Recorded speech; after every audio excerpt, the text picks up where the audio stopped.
رمضان کے مہینے میں آپ کسی ٹائم بھی آ سکتے ہیں، جو آپ کو ٹائم سوٹیبل ہے، جو آپ آفٹر افطاری بھی آ سکتے ہیں، ٹھیک ہے جی، افطاری سے پہلے بھی آ سکتے ہیں، جو آپ کا ٹائم آپ کے لیے سوٹ ہے، آپ کے پاس ٹائم ہے، کیونکہ ماہ رمضان ہے، لوگوں نے عبادت بھی کرنی ہوتی ہے، تو آپ ویلکم، ہمارا تھانہ 24 آورس آپ کے لیے سروس کے لیے حاضر ہے۔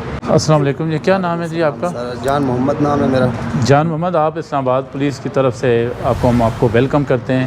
جس طرح رجسٹریشن کا اندراج ہو رہا ہے، آپ آئے ہیں، آپ نے کیا محسوس کیا تھانے آ کے؟ آپ کے ساتھ کوئی زیادتی تو نہیں ہوئی؟ نہیں، ماشاءاللہ اللہ کا فضل ہے اور ایس ایچ او صاحب کی محنت ہے، کیونکہ یہاں پہ ہمیں بہت سی سہولت ملے اور بغیر تکلیف کے ہمیں رجسٹریشن ہمارا ہو رہا ہے۔ ہمارا یہ 7 شاپ ہے، یہاں پر تقریباً ہم 18 بندے ہم نے رجسٹریشن کروایا ہے ابھی، ٹھیک ہے، اور الحمدللہ کوئی فیس ہم سے نہیں لی ہے، اور یہ بہت اچھا اقدام ہے، کیونکہ یہ اسلام آباد سیف سٹی بن جائے گا، تو